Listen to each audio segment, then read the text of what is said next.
It's time for a Big Blue Kickoff Live. Nobody can ever tell you that you couldn't do it, because you did. On Giants.com. You know what I saw? New York Giant pride. And the Giants mobile app. 17-14 is the final. One touchdown, we are world champions. Believe it, and it will happen. Part of the Giants Podcast Network. Let's go out there like a bunch of crazy dogs. Have some fun. Welcome to Tuesday's edition of Big Blue Kickoff Live, presented by Cadillac, the official luxury vehicle of the New York Football Giants.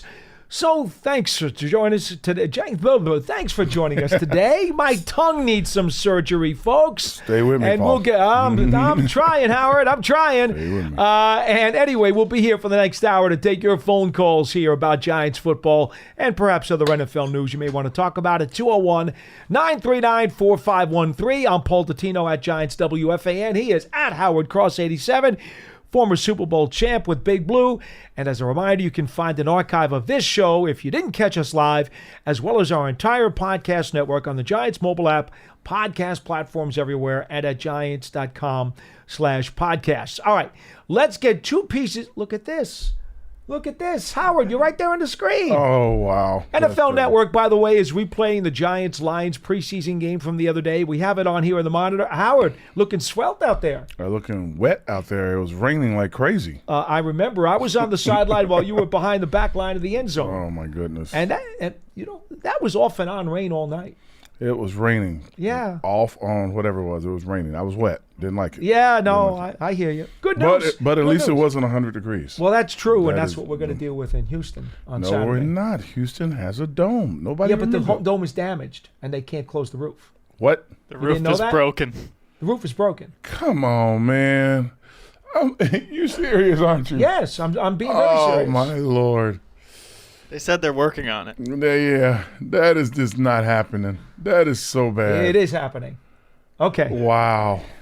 If Oh, you all wow. want to offer words of sympathy for Howard Cross and I the heat can't. he's going to deal with on Saturday, please give us a call I feel like off would at be so great. 201-939-4513. You can offer him words of encouragement as he tries to not pass out on the field. Oh my goodness. All right. Well, That's awesome. Look, can you still digest your food from lunch? No, I can't. I No, didn't think so. No, I can't. All right, folks. I need to get to the news of the day because there are two items that are newsworthy. The One is news of the Giant- day is that the dome is not going to be closed. Well, for you, maybe. Oh, okay. That's Two items. big There's a news. Giants news of the day, and then there is NFL news of the day. oh, boy. I'm going to let Pearson handle the NFL news of the day since he's been all over this for the last couple of minutes now. Is it the dome won't close? No, it has nothing to do with the dome. That was actually 2 days old. I'm surprised you didn't know about this. I was just expecting the dome. Well, you know what they say when you assume. Mm-hmm. Come on, Howard. Can't The say guy that who's no. always prepped for the weather, did not know that the dome in Houston was I gotta damaged. find a dry fit Giant shirt. I gotta find a lot of stuff. All right, here's what happened today, and unfortunately, I'm not kidding about this, folks. Rookie running back Tyrone Tracy out of Purdue, 5th-round draft pick by the Giants. He got injured today at practice, running back a kickoff. The grass, as you know, natural grass field out here, it was dry. His foot got caught, his cleat got caught in the ground, and his leg buckled. He stumbled while trying to return a kickoff. He muffed it, went down, grabbed his lower leg. He had to be carted off, and the Giants have released the following statement. Tyrone Tracy sustained an ankle injury and will be undergoing further imaging at the Hospital for Special Surgery, that's in New York, for a more comprehensive evaluation. So that's where it stands right now. I will say this. He was having a spectacular training camp. A guy who was, in my mind, easily the number 2 back behind Devin Singletary. And so if he is out for an extended period of time, and I use the word if in big, bold letters, that would be a shame because it would obviously stunt his growth and the offense's growth because he can do so much, not only in the run game, but in the pass game and the kick return game, Howard. Look, he's going to be fine. I mean, if he has an ankle sprain, if he had a little fracture, whatever it is, he'll be out a few weeks and he'll be fine. It might slow down the production of some of the plays he'll be running himself, but he will definitely be fine. Nice young man, very productive, like you said, in camp every day. I think it's exciting, for the prospect of what he's going to be. But for now, I think he's just going to be fine. Okay, 1B in terms of Giants news. Malik Neighbors addressed the media today, and I did quote him on my Twitter page at Giants WFAN. Said at first when he turned his ankle the other night against Detroit, he said, quote, "It was no big deal." Then he also said, quote, "I don't think it's serious. They've ruled out a high ankle sprain. He had the MRI. He had the x-rays. He says there is no doubt that he will play against the Vikings. He has already started to jog lightly without any tape or brace on the ankle. And so there's a lot of optimism there that he'll get back to full strength very, very quickly. However, it would seem extremely unlikely that he'll play this week against Houston. No reason to rush him back. No, that's perfect for him. He gets a couple weeks off, keeps learning the offense, goes over the stuff he's been going through at minicamp, get on the sideline, get his ankle back strong, and by the time we play the Vikings, he will be, A-okay. I suppose if you really wanted to be particular, I'm going to give you 1C from the Giants news blotter. Evan Neal took some snaps today with the backups at right tackle, and it was good to see him out there taking them. That sounds good. We'll see where it leads him, but he was back out there at right tackle, again, behind Jermaine Illuminor as we sit here today, because they got to ramp him back up. Well, if you hadn't been practicing, you can't just go back in and get started. Correct. Right? By the way, Paul, it's going to be 98 at 1 o'clock when we play the game. Okay. I told you 95. You just upped it to 98. Boy, you love misery, don't you? Okay. Pearson, would you like to chime in with the NFL news that I know you've been following now for a little while? The dome's not opening. It's going to be has 98. nothing to do with the dome. Go ahead. He's stuck on the dome. He's obsessed with the possibility of that dome not being fixed in Houston. Go ahead. Just because it's relevant to the Giants because we play them week 1. J.J. McCarthy has a torn meniscus per Adam Schefter in his right knee, and he will be undergoing knee surgery to determine how much that time he will be sidelined. Complained about knee soreness over the weekend, underwent an MRI on Monday night. So it sounds like Sam Darnold, most likely, week 1. Week 1 against the Giants approximately a month from now here at MetLife Stadium, Howard. Hey, look, Sam's been in the league a long time, played for a lot of different teams. I don't want nobody beating on Sam Darnold. I'm happy that he's, still getting his reps in. As for McCarthy, though, man, that's a tough break. I wonder what happened, when it happened. If he's complaining about knee soreness, I'm assuming it may have happened in the preseason game or the practice leading up to it. But these, the guys today are getting tweaked here and there, so they just have to be careful. Yeah, for sure. All right, let's give you a few tidbits from practice today, Howard. I'll get some thoughts if you'd like to add them. Yep. These were the highlighted plays from this morning's session. Darius Slayton catching a right sideline go route for a touchdown, a long bomb from Daniel Jones. Then Hyatt with a fingertip stab over the middle on an absolute dart from Jones that it looked like it was a Nolan Ryan fastball, and Hyatt just plucked it right out of the air. It was a sweet catch. Okay. Wan'Dale Robinson also with a fingertip stab on a left crossing route. That was all on the first possession that the Giants ran with the first team offense. So Jones was actually 3 of 4 on that series before they rotated and brought in the second team. Later on in practice, let's see, Tommy DeVito hitting Allen Robinson with a diving stab along the right sideline, and he stayed in bounds to make the catch. And then let's see, the other big super offensive play was another Allen Robinson left corner route going long on a flag route for a touchdown from Tommy DeVito. Perfectly thrown long ball. And you'll notice I mentioned Allen Robinson twice. Today, I think unofficially, he had more targets and more catches. I've only got him for 1 drop in 11 on 11s during the entire training camp. He was a featured receiver today. The veteran, you'll remember, has played with the Bears. He's played with Pittsburgh. He's played with Jacksonville. Has, I think, 3,000-yard seasons to his credit. Yeah, he's on the other side of 30. But Howard, he's a pro's pro, and he is sure-handed and runs great routes, and he's a great influence to the other young receivers. Well, he is definitely a great influence to the other young receivers. They know how to watch somebody that has been in the league for a while, and he's been a professional for a long time. So he knows he has the work ethic. He knows how to, I guess, no better way to say that, like, how to handle himself in a situation. So now he knows he's been at the top of the food chain. Now he's kind of coming in at the middle or the bottom of the food chain when it comes to the receivers. And he's like showing them, like, I'm going to come in here and go to work every day, and I'm going to be professional and get my reps in. And he's doing the one thing that's probably most important. He's always available. He sure is. Yeah, so that he understands that as being a veteran, that the biggest part of your ability is your availability. So make sure you're available for almost anything. So I like watching him work. So he's getting to a few more targets, but I think it's just the playbook is advancing as they go, and they're almost through it all the inputs of plays. So he'll get more of that. And being out there with a guy like Tommy, because Tommy's been in the system for now 2 years. It's easy if you're smart and understand the plays, and you're going to get open, the ball's going to come to you. Yeah. Now, the tricky part for Allen Robinson, we all know who the Giants' top 4 receivers are. We know that Slayton and Hyatt and Neighbors and Wan'Dale Robinson will make up the top 4. So as you fight for the back of that depth chart, the one thing Allen Robinson does not do is play special teams. Ooh, no, that right there will be the hardest thing. That's going to be a big decision maker right there. I mean, you can be a veteran, but if you're not on special teams, does he not try? Do they not let him? Is that just something he just hasn't done? It's not part of his repertoire right now. No, that's not quite the veteran move. So it's going to be tricky. They're going to have to really bite the bullet on that if they decide that they want to keep him. Yeah, because Hodges plays, Isaiah. Hodges has been doing some coverage unit specials in the last couple of practices. Yeah, a little bit. They've kind of sprinkled him in a little to give him a chance. Yeah, because if he's doing that gives him more looks on film. That gives him more opportunity. So, yeah, that's a big moment. 201-939-4513 is our number here on Big Blue Kickoff Live. We go to the phones, and Abdul from Minnesota, the land of Sam Darnold.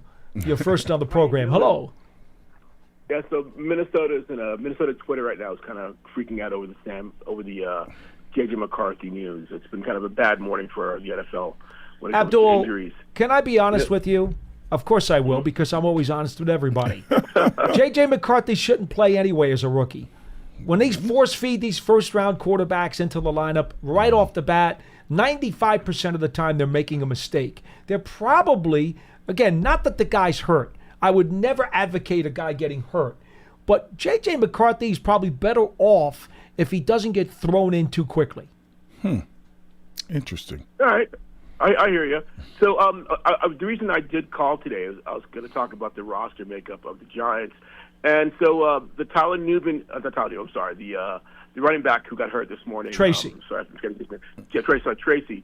It sounds like it's a little more serious than an ankle sprain. I heard it's a non-contact injury, and an air cast was put on him. So it sounds like, more than a couple of weeks. It sounds like a longer-term injury. Well, you can speculate. But I think that's a dangerous area for you to do. No. Hopefully not. Hopefully not. He's going to go on examinations. We'll find out. Okay, so what's exactly? But non-contact air cast. Anyway, so I was going to ask if we would keep 4 tight ends or 4 running backs. It sounds like that's kind of a moot point now since we've that we've lost Tracy. But would you keep 4 running backs or 4 tight ends on the roster? Or neither, or 3 and 3.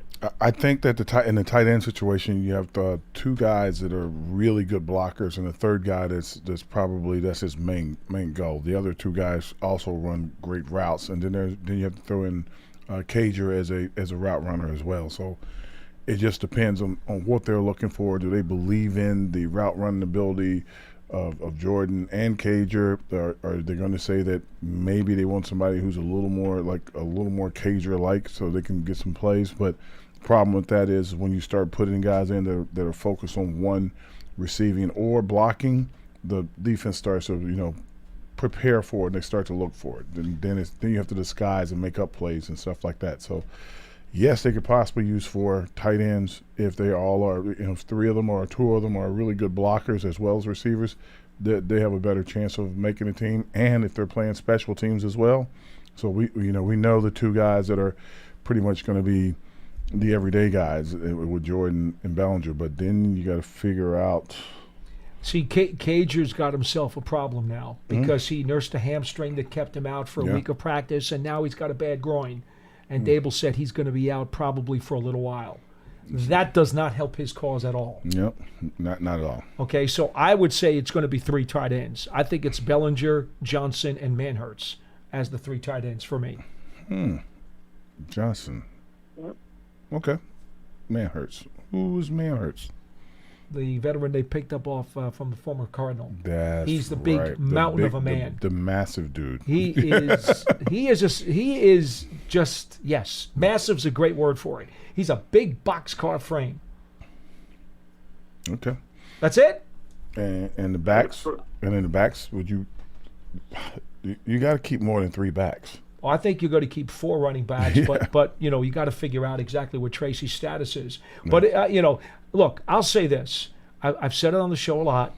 Gray has come on in the last week and a half. He has really picked up his game, and he had to, because to me, behind Singletary, Taylor was the 2nd most productive back at camp, and I thought Dante Turbo Miller had become the 3rd most productive back at camp. Gray started off very slowly the first 2 weeks, and now he's really picked it up and had a really nice game the other night with that really long 48-yard touchdown run. Yeah, he did. I mean, but he's another player that needs more reps. When they're going to get reps this week, Howard. He's going to get a bunch of reps this week, so that'll be interesting. Go ahead, caller. Abdul, anything else? Okay, yes, sir. One more thing. So now that we've seen how our backups are performing and our starters are performing, do you think it's and the Giants do have a little more money to spend? Do you think it's more important to maybe pick up a CB2 with that money, or more offensive line depth? Like, what would be your preference if they're going to spend money? Where should that money be spent? CB2 or offensive lineman? Thanks, Abdul. If they're going to spend more money and try to figure something out, they're probably going to get a more veteran cornerback that could be, just somebody just a little bit more seasoned they can throw in there and could come in right away and learn the system. I think the offensive line, I don't want to jinx myself here, but I think the offensive line has been greatly improved. I don't know what the depth is going to be and how it's going to all shake out, but it's been greatly improved. So that's going to be, one of the brighter spots for the team, hopefully for the entire year. Hopefully they can all stay healthy and on the field. But the DBs and the cornerbacks especially, they got to figure out how to. Okay, we need somebody we know is going to be okay to be in that number 2 spot. We know what Banks is going to be. Banks is going to be a pretty tight player. May even make a Pro Bowl this year. We need to find a guy that can stand on the other side. 201-939-4513 is our phone number. Just as a reminder, Lorenz Lingard was brought in the other day, just got here and wore number 28 and has practiced the last 2 days.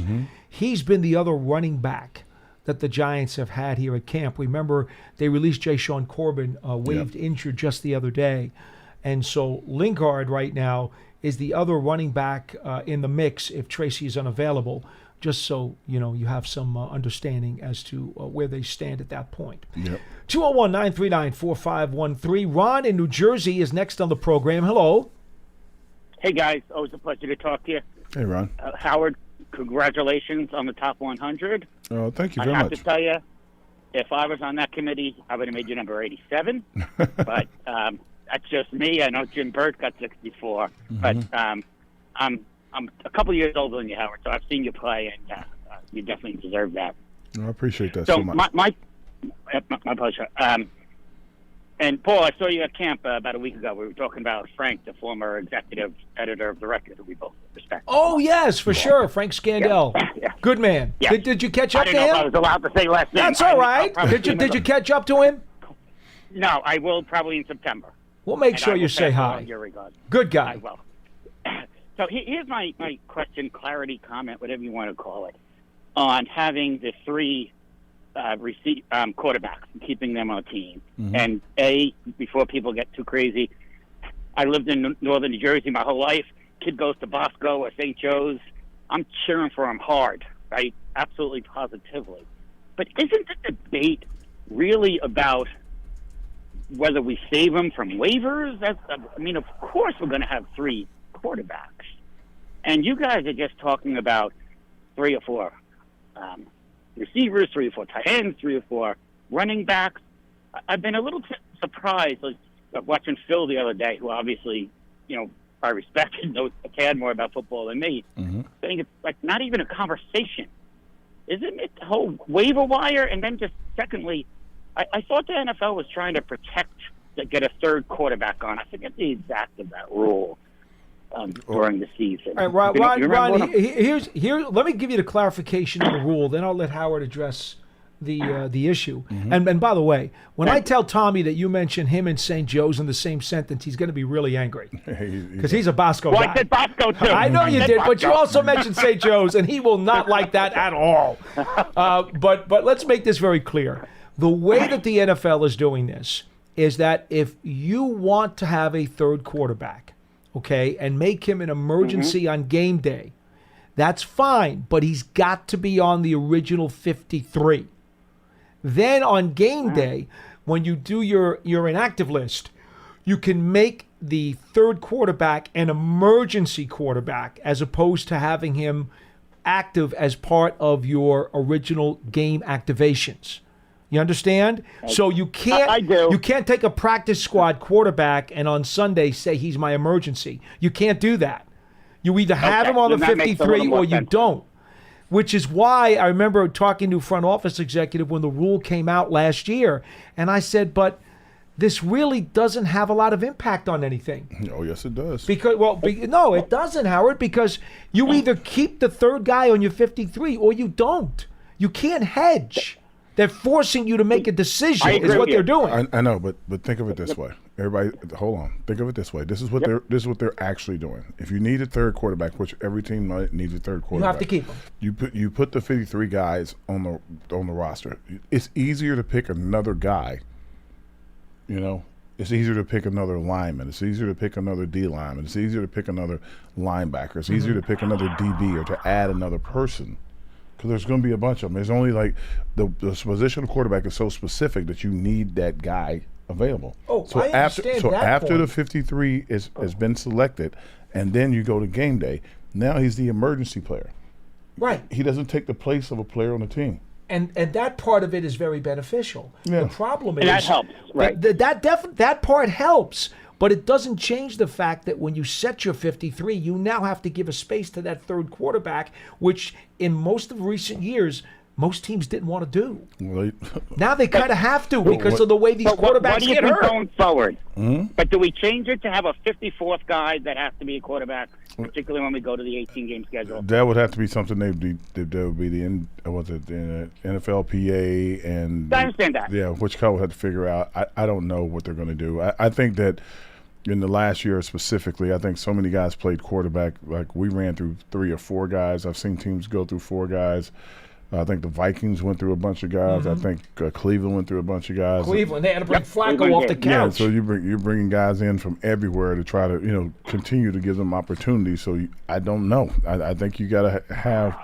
You're going to have to expand the roster to have an extra player almost across the board for a lot of things if they're going to go to another live game. Rod, I think the reason you haven't heard many people talking about it is because I think they're like Howard and I. We're totally on the same page here. If the Giants don't keep DeVito on the 53, he's going to get taken.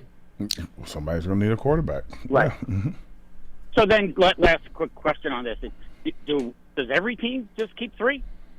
If they're last year, I mean, if they're smart, I mean, I know you kind of want to hedge your bets, but if you don't have 3 on your team, I mean, if you don't, just think if, God forbid, Patrick Mahomes goes down or Joe Burrow goes down or Danny goes down, if somebody once they go down, now you have to have 2 guys to be active, and you hope that you hope that they both know your offense. Not everybody's going to be a Joe Flacco who can come in and learn every offense because he's played for a lot of different offenses. Well, I'll leave it on this point. Let's hope that we never have to get to it this year. He makes the team and fine, but DJ goes the whole season. Yeah, I hope so too. That's my wish. Right. Thank you, guys. Appreciate it very much. Appreciate it. Stay well. Well, let me just read for you, and you folks probably out there don't know these guys, who the number 3 quarterbacks are right now in the NFC East, outside of Tommy DeVito. For Washington, it's Jeff Driscoll. For the Cowboys, it's Trey Lance. Of course, we know him because he came over in the trade from the 49ers. Yep. And for Philadelphia, it's Tanner McKee. Those are your third-string quarterbacks in the East. I don't know who some of those, two of those guys Now, are. I get Trey Lance was a high-profile, extremely, extremely well-thought-of college prospect when he came out, but he's done nothing in the NFL so far because he hasn't played. Nope, definitely Okay? hasn't. Tommy DeVito's actually won 3 games in this league and, by the way, beat the Packers with a last-minute scoring drive. Mm-hmm. I would say right now, hands down, Tommy DeVito is the most accomplished third-string quarterback in this division. Yeah. Right? He definitely is, for sure. Okay, so, I mean, I think it's pretty academic. If you don't want to lose him, you have to keep him. 201-939-4513 is our phone number. Let me get some of these announcements out of the way, folks. We do have a new announcement, so maybe I should just throw that one out there first. Free and open to the public. The Giants Fan Fest will take place on Friday, September 6th, presented by Wendy's. They'll celebrate 100 seasons of New York Giants football with a ceremony honoring the top 100 Giants. One's right here. Autographs and panel discussions by Giants legends, historic displays, photos with the Lombardi trophies, and an incredible drone light and fireworks show to end the night. Get your tickets now by visiting Giants.com/FanFest. And, of course, don't forget the Giants Foundation will host a 5K race and kids run presented by Quest on Saturday, September 7th at 9 a.m. at MetLife Stadium. Net proceeds will benefit the Giants Foundation. All participants will receive a commemorative T-shirt after the race. Stay for a post-race festival with appearances by Giants legends and a live DJ. Register now at Giants.com/5K. And the Giants Huddle podcast. All kinds of Giants folks and NFL folks. They're there. Long-form interviews. Get a lot of great details there. Even got some former Giants that I did interviews with during the course of training camp. It's a lot of fun. Find it on your favorite podcast platform or go to Giants.com/podcasts. And then finally, Giants season ticket memberships are still available. Season's almost here, Howard, but if you want tickets, you can still get a hold of them. And you can go right to Giants.com/tickets. Get all your exclusive member benefits and all that great information when you click on the website. And also Giants TV is the mobile app where you can get all kinds of highlights and stuff from Giants training camp. It's free. It's on Apple TV, Roku, Amazon, Fire TV, and the Giants mobile app. All right, that takes care of those things. Howard, going into this preseason game, Okay. I wanted some thoughts from you on Brian Daboll's comments. He's made them actually over the last couple of days. He says Daniel Jones will play, okay, unless something happens this week that sets him back. All systems are go, and that he will get action against the Houston Texans. Also said that he would prefer to get his top 3 receivers, not including Neighbors, but the other guys, some action as well, because it's time these guys get some game reps. Some of your thoughts on what we might see and if you think that Daboll is, reining these guys in appropriately, because the one thing that we don't have, if you're Brian Daboll, is your 5 starting offensive linemen. John Michael Schmitz has been practicing a little bit the last couple of days. Remains to be seen if he will go on Saturday. But, that line is still not what they want it to be yet. Well, first off, the line's been so much better than it was last year. Has it not? Even with the mission of Schmitz and Neal and whatever, the line has looked great. They're not the best line in America, but they've looked great. They keep guys off. There's nobody dodging defenders in the backfield as they're taking handoffs. There's nobody getting hit in the second step or a 3-step drop. So they've done a lot already. So that's one. Putting Daniel in and the receivers in, I think that it's football. And I hate to say this, and I'm a get off your yard kind of guy, but it's football. And I know all the fans and the fan duels and the whatever DraftKings and all you guys are like, oh, don't let people play. They could get hurt. Well, I prefer somebody to get a little banged up in preseason and be ready in week 2 or 3 instead of like getting hurt week 1 and he's out for 4 or 5 weeks and you don't know if he's going to be able to come back, and now you got to pick new guys up and figure stuff out. It's better that somebody gets a little a little bump or a little bruise early so they can get used to it. It's just football that makes more sense. The idea that a lot of broadcasters say that you shouldn't have your starters out there, you got to keep them safe. Like, if the game isn't safe, why would you want them to play in week 1? Don't look at me. So that's kind of that's how I feel about it. I'm all for starters getting the snaps. And then if you get reps as starters, you start to build continuity as starters, and the offensive linemen are getting reps right away. Then they're getting better continuity, whether they're the starters as a group or not. The more high speed reps that you get and you take, the better players you become, and the better team and cohesiveness that you'll have going forward. It just works that way. And no one can tell me that it doesn't. And I understand that we have new rules and everything, but that's the way it works. And believe me, they're on both sides of the field, on the Houston side and the Giants side, there are a lot of players out there that know each other. They're not going to be hurting each other during the game. Now, let me run this by you. Last weekend, the Houston Texans played the Pittsburgh Steelers, and they played most of their starters, at least in the first quarter. Yeah. The Giants elected not to, except for a couple of guys. You saw Banks and you saw Neighbors, and that was it of their starters on the starting 22. I don't know how Houston's going to play it this week, but the Giants are going to play their guys. Well, the way it used to go is that we'd come out and we'd play the first quarter. Second game we'd play first quarter, second quarter. Third game we'd play into the third quarter just to come out after halftime to get used to that rhythm of the game. Fourth game, you probably get a quarter if you were lucky because they had to let everybody else play that was trying to make the team. Now we have only 3 preseason games, and we have joint practices a lot to try to make up for the games we don't get to see. Even in the joint practices, and I love them, there's no element of game, no real game element there. You're not under the lights. It's not like the plays are super magnified because the ones are going against the ones over here, 2s are going against 2s over here, 3s are rotating in. Everybody's kind of getting the same amount of reps all of a sudden. And there's no game planning whatsoever in those practices. And it's just, this is what we're going to do. But when it comes down to like an actual game, every rep that you get is so important that it just makes a bigger difference. All right. So now one of the things, though, that you didn't address there in your answer is the offensive line. While it's been better, we know continuity is important. And Coach even said, and so does Carmen Brasillo, the offensive line coach, that at this point they would love to be able to get their starting 5 out there, but that's not the reality. So how difficult is it going to be for them to try to get their starting 5 out there maybe next week against the Jets and get them ready for Minnesota? So let's say that both guards are both of the top guards that they're going to have playing. Let's say the left tackle is the left tackle they're going to have. Well, all right, so let's do it. Thomas is okay. He's fine. He's practicing and everything's great. Okay.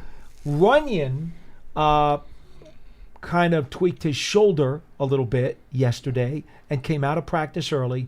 And at this point, they're pulling back on him because they don't want to get him any banged up more than he is. Okay. So they're pulling back on Runyon right now. So what we saw today, and I could say this because Coach actually named his starting 5 for the practice today. Aaron Stinney was the left guard. John Michael Schmitz was the center. Greg Van Roten was the right guard. And Jermaine Illuminor was the right tackle. That's the 5 they ran out with the starting group today. That is not necessarily the starting 5 that they want to have against the Vikings. But that's what they had to use today. So the way I look at it, and because of what I witnessed the last couple of years, everybody getting live reps is good. I know we want to build a continuity, the cohesiveness of the offensive line. We want them all together. But you need more guys getting reps because they don't know when they're going to be playing and what position they might be playing in some situations.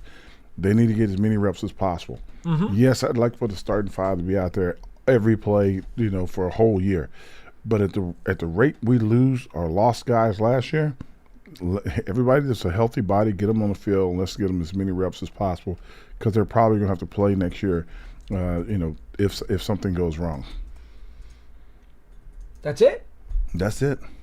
Simple answer. Yeah. I just don't see the benefit of, Well, let me ask you this. Okay. Let me put this on your plate for a second. Okay. You play tight end and you were an inline tight end for this team.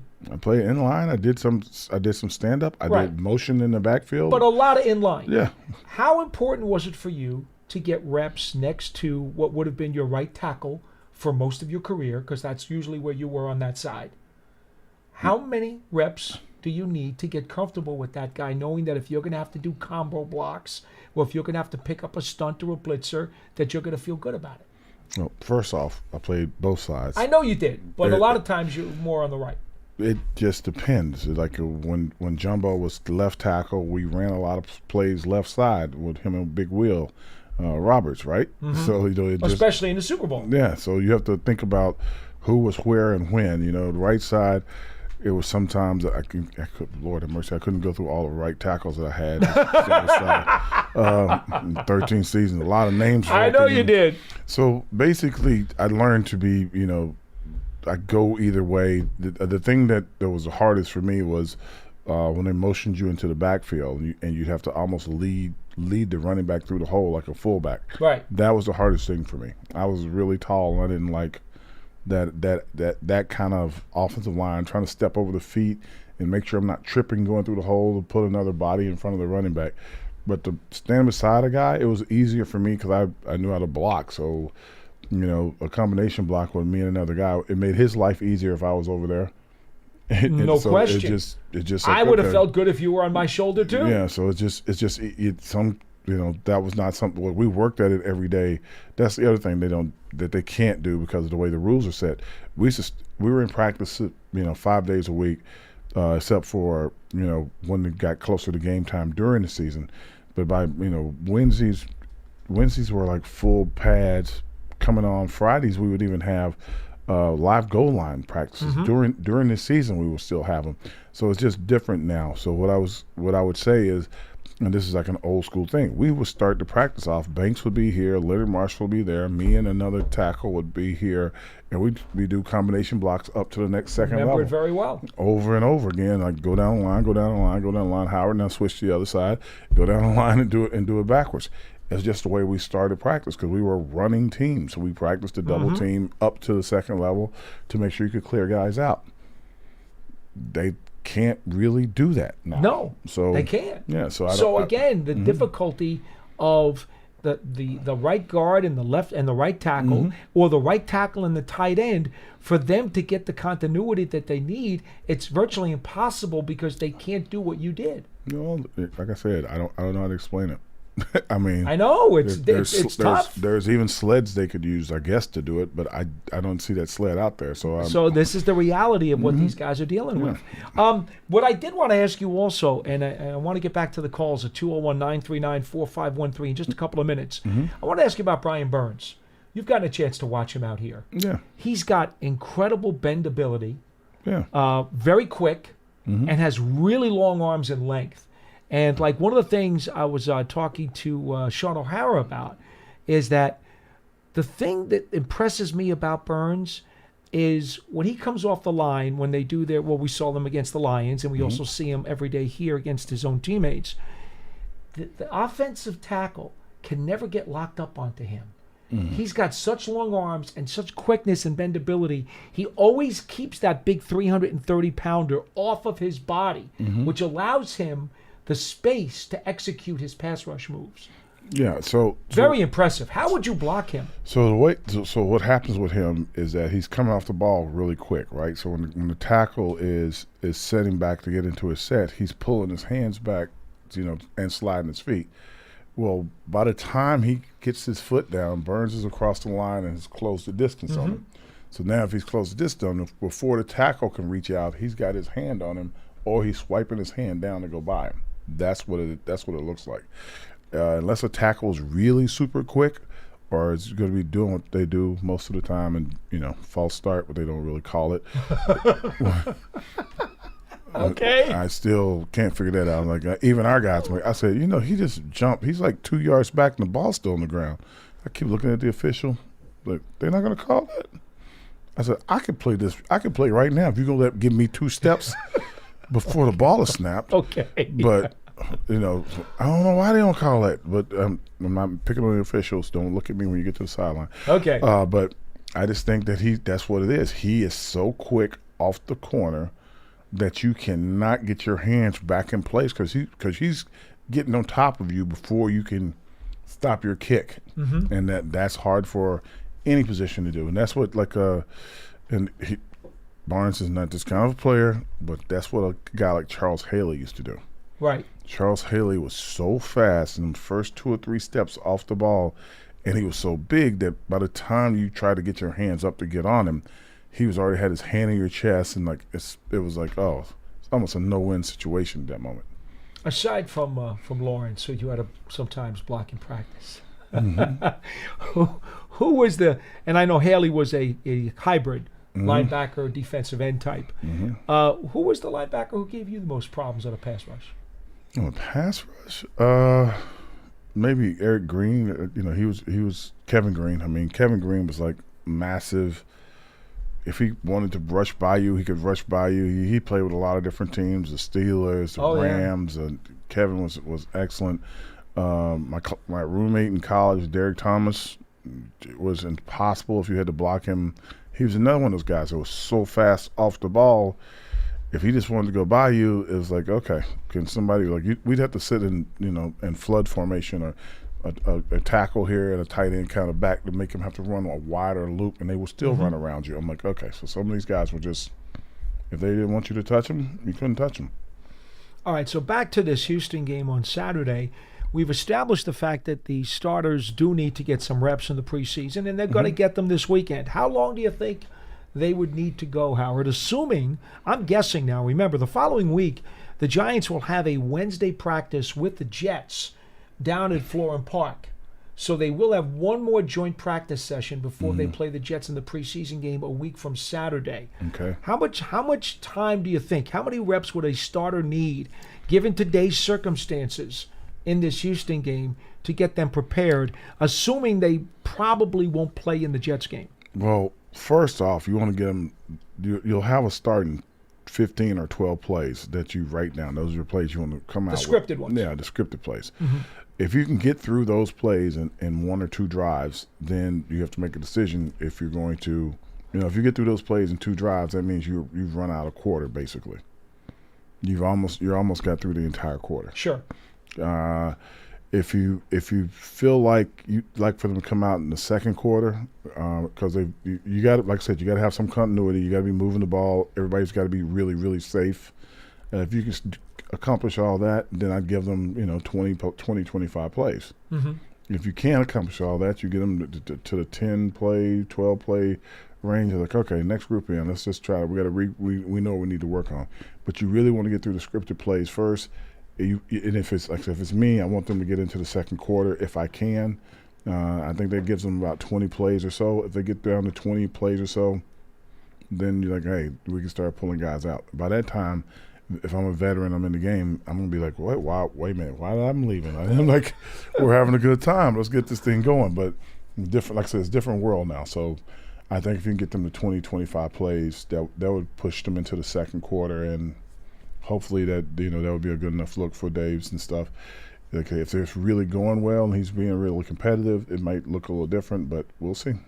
It is my strong belief that the NFL is going to be able to execute the 18-game regular season that they want in conjunction with the CBA and the Players Union, probably no later than the 27 season. I think it could happen as early as 26, but I've been told it might not happen till 27. When that happens, Howard, the preseason's going to go back to 2 games, okay, because they'll go 18-2 is what they'll probably settle on. And I suspect that's going to mean every single team in the league is going to want to have even more joint practices to substitute for the work that they can't get during the preseason. Agreed? So what's going to happen then is they're going to extend training camp. The training camp will be a little bit longer so they can get those actual joint practices in. Since they won't be preseasons, they'll have 2 weeks of joint practice. They'll have 1 week probably to warm up and get everybody together. The second week will probably be a joint practice week. The third week will be a preseason game. And the next week will be a preseason game.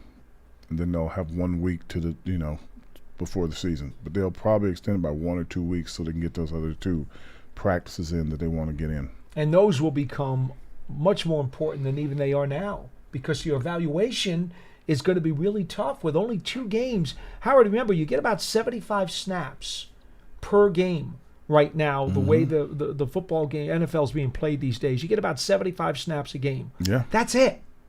That's it. Imagine only getting 150 snaps for your entire 90-man roster to evaluate who you're going to keep. That's pretty hard. Again, it's just not conducive to like how I think they should be trying to. I think safety comes out of repetition, and like boxing, I tell people this all the time, can't fight if you don't spar. So I think it's you're safer when you spar than you do when you're just like, oh, we're gonna shadow box. We're gonna hit the bag today. Bag ain't hitting back, so you're gonna get what you're gonna get.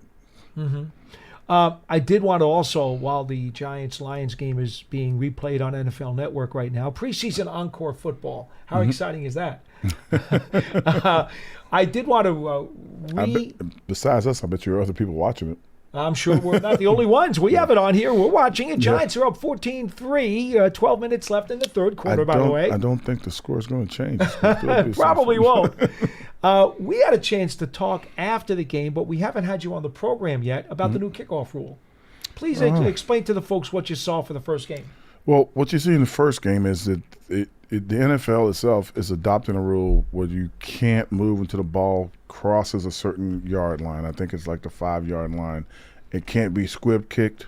Well, until it's caught or hits the ground, you can't move. The 5-yard line, yeah. And it can't be squib kicked, which I saw. I thought that was interesting. Or maybe the guy just missed it, but it was squibbed across the ground, and nobody moved until the returner caught the ball. So there's not going to be any what they call mortar kicks, where you kick the ball up really high and try to make it drop, short, so that you can try to get a chance at quote unquote causing a fumble, a mishandle, or the ball has gone 10 yards in the air and no one got to it. It hits the ground, and the kickoff team can actually pick it up at that point and gain possession. So what you saw was the teams waiting, and then they tried to initiate a return. The returner would start and try to get across to where he thought his blockers were going to be. The coverage team is running down. Some of their guys are already over there. They leave big gaping holes in the middle of the return and in the middle of the coverage team.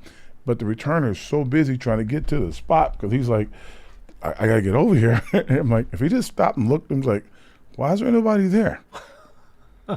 And both teams did it. So I think they're going to watch the tape and they're going to probably get that corrected. But it was like very funny that they didn't notice it or they didn't react to it.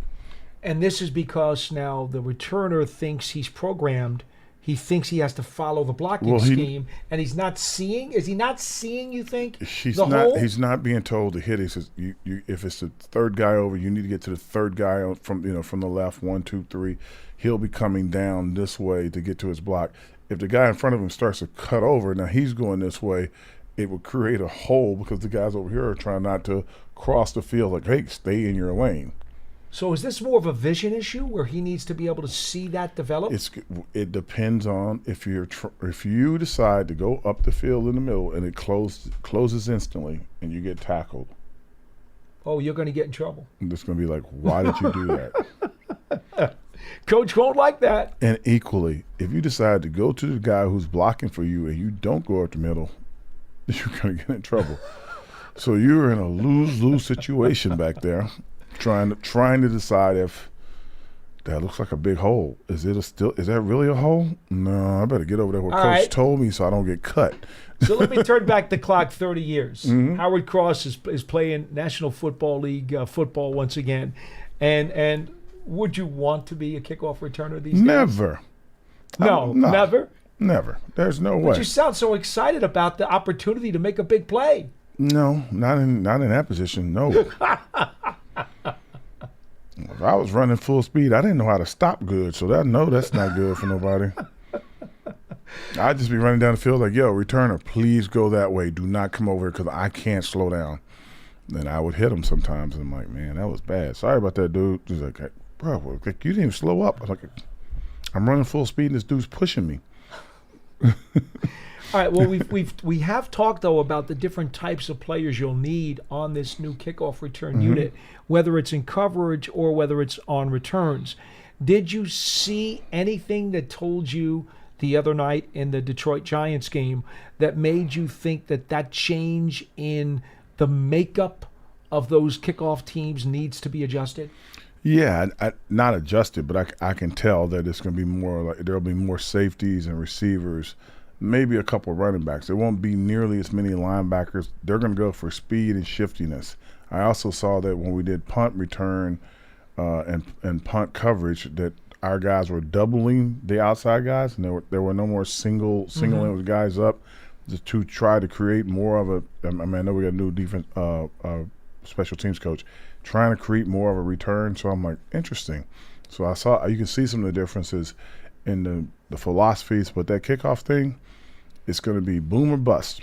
That's how I look at it. It's going to be really big because somebody's going to catch the ball, and they're going to say, like, if you see a giant hole in the middle of the return, run through it. Okay, now I'm going to tell you something that I would do, Howard, and I'll be, I know I'm putting myself out on a limb here, but the truth is, if in the first couple of weeks of the season, I see a team bust a couple of those, or if I know I'm playing a team that has a very weak offense, or I feel really good about my defense, I'm putting the ball through the end zone. Let them have it at the 30-yard line as a touchback. Why would I even joke around and fuss around with a potential big play through a gaping hole that you're talking about? Well, you have to. I'll make it a touchback every time. If you have a really super aggressive returner, you could kick it. You better kick it through the end zone because he's going to catch it pretty deep. That's what I mean. And start the ball out, and you're going to have to figure it out. You don't think these robo kickers can put it out of the end zone? We know they can. And another thing that's going to happen is the guys are going to run back and forth in the end zone. This is me predicting this. Yeah. To see if they can cause some disruption before they take off. You mean zigzags? Just stay in the end zone because if you don't come out, right, you still take a knee. Right. Oh boy. Yeah, I'd be like, take a knee. Okay, what did they do? Well, it looks like this guy was trying to take him, so you need to stay on this side. It's going to be a setup. The other day, the NFL had sent a small group of officials over to practice to talk to the TV and radio and newspaper guys who were covering the games so that they could try to update us on some of the rules and specifically talk about the kickoff rule. Okay. And I said to one of the officials, I said, from your perspective, are you guys lining up differently because now you have to see different things? Do you have to be in different spots on the field? And he said, yes. And I said, okay, now what do you think the hardest part to judge or to call is going to be now that you're in different space, different places, and you're looking at different things? I said, this is new for you guys too. You have to figure out how to call this. And he goes, no, you're absolutely right. We've got to learn how to do this. He said the biggest trouble for us though is two things. Number one, there's going to be coaches trying to figure out how to game the system somehow. And I said to him, no, Bill Belichick's already retired. You don't have to worry about that. Oh, no, they're gaming it right now. I'm sure some guys are trying to still do that. And number two, he said, and this is the tricky one, Howard, and as a player, you would not have liked this. He said that the way the rule is worded, it's a one-year experiment, this whole kickoff rule, and it can be tweaked while the season is in progress. They can make changes to the rule if they find out as they start to play games that it's not working the way they want it to. They could tweak the rule and change it. As a player, that would make me freaky.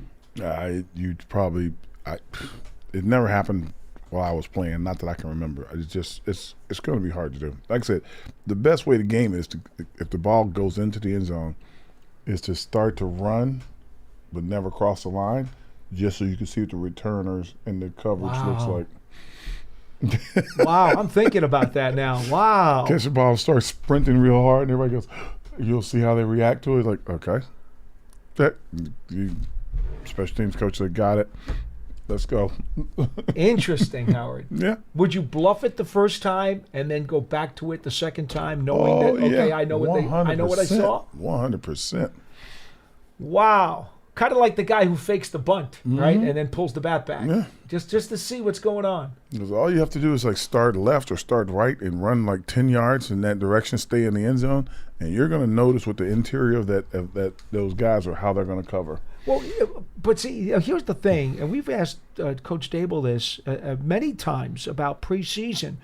what do you want to run? Stuff that you want to run because you just want to run certain plays to run them and see if they work.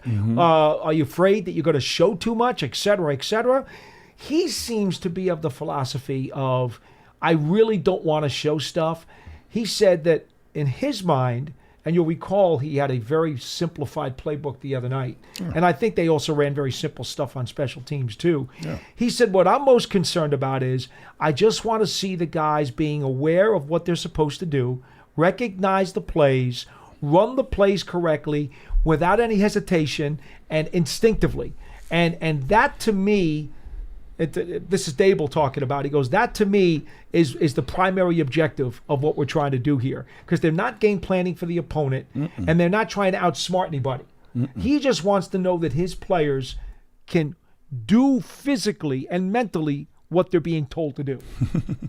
Well, I mean, it's pretty simple. That's boilerplate, isn't it? I mean, really. I think, listen, I get the whole, we're not going to show anything. They're not going to show anything. Well, do you show stuff this week? Some of your starters are going to play. Do you run some of your real plays? I think that you have to run your offense to just to see, and your defense, just to see if they can do it. If you run the boilerplate or the basic plays, and the next week you put motions and shifts and everything in to run those plays, the guys aren't going to be able to do it because it's going to be a different pace. There are lights. You're trying to pay attention to who's following you, who's not following you. You're trying to, call out the mic. Okay, the safety's staying. That's why we put him in motion. And the guy that's doing the motion will not know what he's looking at when he gets to the other side. Right. So you definitely favor running some of your plays. I think that you put a guy in, if Neighbors is on the right and Hyatt or Slayton's on the left and you run a play, I run that play knowing that he's going to be motioning over there eventually. So he can see what it looks like when he gets over there. So if you just line him up in there and he's stationary, okay. So you'll be coming from the left, when we play the Vikings, right? Got it, coach. Well, but if you don't, if you put guys in positions where okay, they've been in the right side the entire time and he just nobody moves, and then they might play it differently.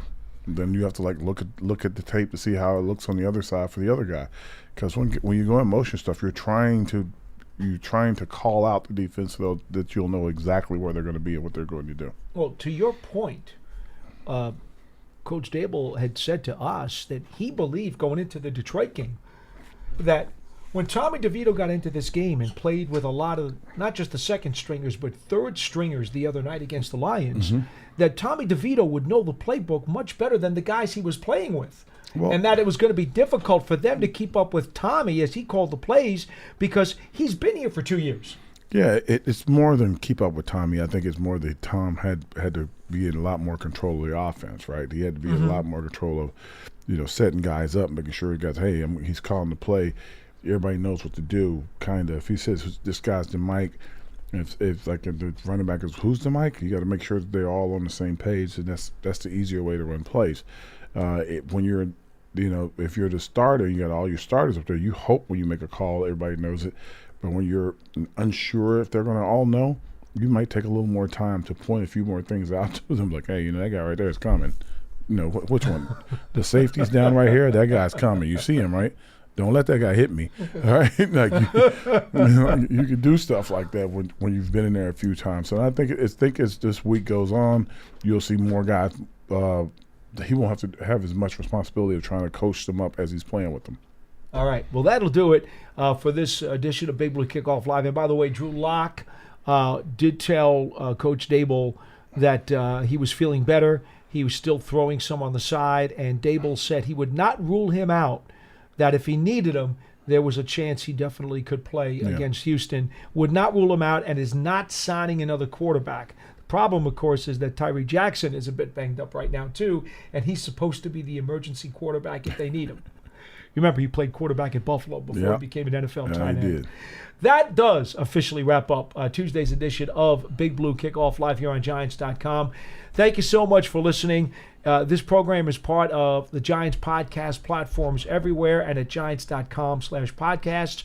For Howard Cross, I'm Paul Dottino. This has been Big Blue Kickoff Live, presented by Cadillac, the official luxury vehicle of the New York Football Giants. We'll see you next time.